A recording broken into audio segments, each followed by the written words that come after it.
ఈ తెల్లవారుజామున సూర్యుడు ఇంకా మెల్లగా లేచే సమయం. గ్రామం నిద్రలేస్తోంది. పచ్చని పొలాలు. ప్రతిరోజు ఉదయం ఆ అలారం మోగినప్పుడు మనకు 2 దారులుంటాయి. ఒకటి, దుప్పటి కప్పుకుని హాయిగా మళ్లీ నిద్రపోవడం, కలలోనే గెలుస్తున్నట్టు ఊహించుకోవడం. 2, ఆ సౌకర్యాన్ని వదిలి చలిని, బద్ధకాన్ని ఎదిరించి ఆ బూట్లు వేసుకుని బయటకు రావడం. నువ్వు ఈరోజు బయటకు వచ్చావు చూడు, అక్కడే నీ మొదటి విజయం నమోదైంది.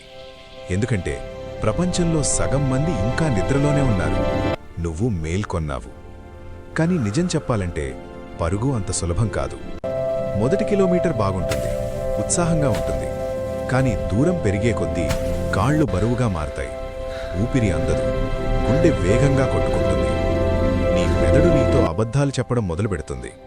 ఆగిపో, ఈ రోజుకి చాలు, నీ వల్ల కాదు, ఎందుకింత కష్టపడుతున్నావు అని నీ మనసు నిన్ను వెనక్కి లాగుతుంది. జీవితం కూడా ఇంతే కదా. మనం ఏదో సాధించాలని మొదలుపెడతాం. కానీ దారి మధ్యలో కష్టాలు వస్తాయి. డబ్బు సమస్యలు, అవమానాలు, ఒంటరితనం, ఇవన్నీ ఆ గుండె దడలాంటివే. ఆ సమయంలో ఆగిపోవాలనిపిస్తుంది, క్విట్ చెయ్యాలనిపిస్తుంది. ఎప్పుడైతే నువ్వు ఆ ఆగిపోవాలి అనే ఆలోచనను చేయిస్తావో అప్పుడొక అద్భుతం జరుగుతుంది. హఠాత్తుగా కాళ్లలో నొప్పి మాయమవుతుంది. శ్వాస ఒక లయలో పడుతుంది. టప్ టప్ టప్. నీ గుండె చప్పుడు, నీ పాదాల చప్పుడు ఒకటైపోతాయి. నువ్వు పరిగెత్తడం మొదలుపెట్టినప్పుడు ఒంటరిగా ఉన్నావు.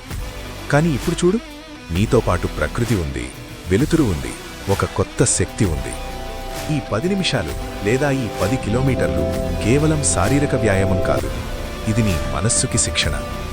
ఈరోజు నువ్వు అలసటను జయించావు కాబట్టి రేపు జీవితంలో వచ్చే సమస్యను కూడా జయించగలవు. ఆగిపోకు. కూలబడిపోతే పాకుతూ వెళ్ళు, లేగగలిగితే నడుస్తూ వెళ్ళు, శక్తి ఉంటే పరిగెత్తు. కానీ ఎప్పుడూ ఆగిపోవద్దు. గుర్తుంచుకో, గమ్యం కంటే ప్రయాణం ముఖ్యం. ఈరోజే మొదలుపెట్టు నీ పరుగుని, నీ గెలుపుని.